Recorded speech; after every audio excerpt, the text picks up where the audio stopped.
Bonjour à toi, cher spectateur. Other de David Moreau. C'est un film qui m'intriguait pas mal parce que David Moreau, bon, il y a Mads qui est malheureusement pas encore sorti chez nous, qui est pourtant un film de genre qui a l'air d'être particulièrement accrocheur et qui, je pense, aurait eu un peu plus de logique par rapport à ce que David Moreau a envie vraiment de véhiculer au travers de son cinéma de genre. Mais David Moreau, au-delà de ça, c'est un cinéaste qui est rapidement parti vers beaucoup de cases différentes et qui est autant passé par la comédie que par le film d'aventure pour les plus jeunes, que pour l'adaptation pour adolescents. Enfin, c'est un réalisateur qui est très varié, dirons-nous, dans sa manière de concevoir le cinéma, mais le plaisir que j'avais de le revoir passer par la case cinéma de genre, qui plus est en salle, me donnait fortement envie. Le résumé pour faire simple, alors qu'elle vient de perdre sa mère, Alice revient dans sa ville natale pour préparer la maison de celle-ci et sa mise en vente. Alors qu'elle débarque là-bas, elle a vite la sensation que des souvenirs d'enfance remontent. Ouais.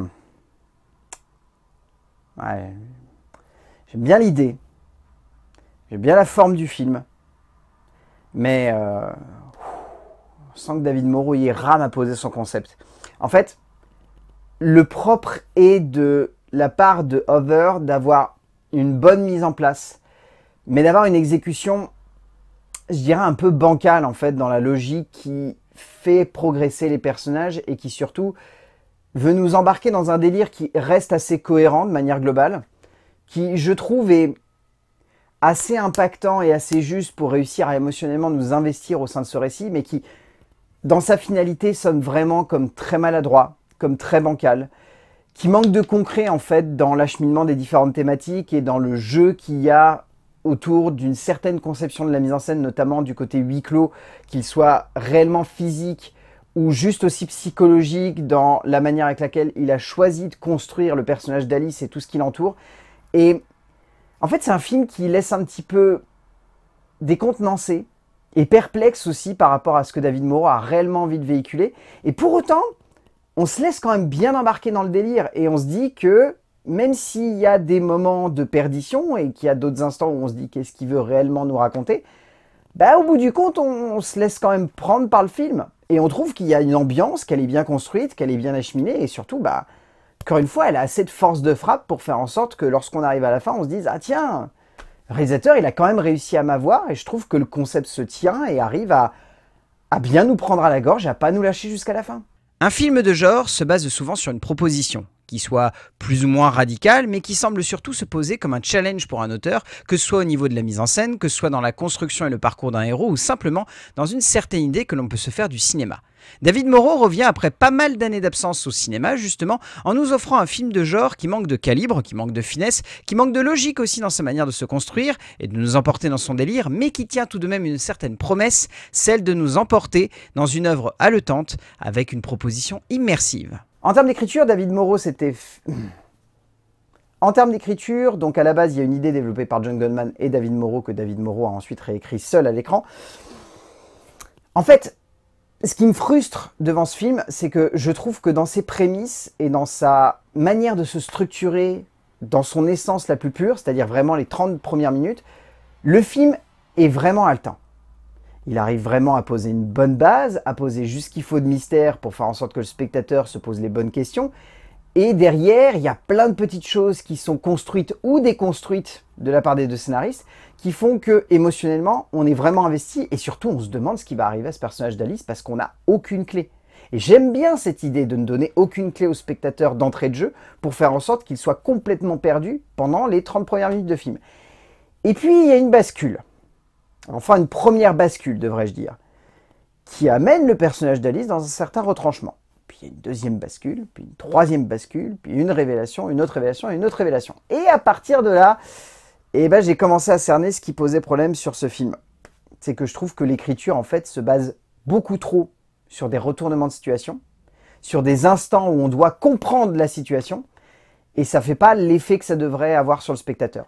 Ça ne fait pas le waouh de « waouh, punaise, ça donne une nouvelle perspective à ce récit ». Non, on se dit juste « ah tiens, il y a une idée ». Puis il y a d'autres trucs, carrément, on les voit venir très en avance. Parce que les métaphores sont pas forcément bien appuyées. Notamment une métaphore autour de la maternité qui, je trouve, est un peu lourde. Et pas forcément subtile. Ce qui fait que du coup, on arrive à certaines révélations et on se dit « ah tiens, je le sentais un peu venir ». Et c'est ça de manière globale qui plombe un peu le film, et qui fait que du coup, bah, on n'est pas pleinement investi par le parcours de notre héroïne. Moreau et Goldman se perdent un peu dans le développement d'Alice, jouant un peu trop la carte de la métaphore peu subtile autour de la beauté de l'héroïne, de son lien avec sa mère, mais n'exploitant jamais pleinement la portée dramatique et émotionnelle que son parcours aurait pu livrer pour le spectateur.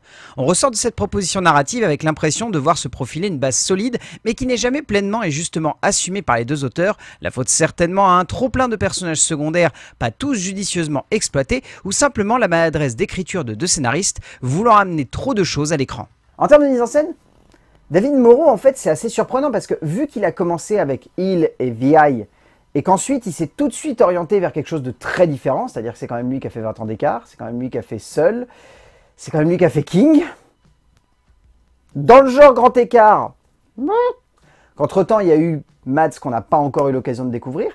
Et là, j'aime bien en fait le style qu'il a avec le cinéma de genre. C'est-à-dire qu'ici, là, il a vraiment envie de poser quelque chose de très lourd, de très intense. Par de nombreux aspects et par une certaine idée qu'il développe de la mise en scène, même si c'est pas aussi radical, ça me rappelle un petit peu à l'intérieur, où je trouvais qu'il y avait une radicalité de gestes, de ton et d'intensité qui faisait qu'on était bien pris dans le délire. Et que même si on avait derrière des petites maladresses qui venaient un peu plomber le métrage ou un petit côté grand guignolesque qui était excessif, ici, vu que tout est basé sur l'ambiance et sur l'impact de l'intensité au fur et à mesure qu'on va grimper et pas forcément sur des effets gore ou une ambiance trop glauque, et ben du coup je trouve qu'il se passe quelque chose dans ce huis clos. Il se passe quelque chose dans cette maison. Il y a une ambiance, il y a une tonalité, il y a une gestion de l'attention qui fait qu'en tant que spectateur, on est par moments vraiment accroché et qu'on stresse. Et je me suis surpris moi-même quand même à sursauter à 2-3 instants où je ne me serais pas attendu à sursauter tellement je trouve que Moreau arrive quand même à bien développer son intensité.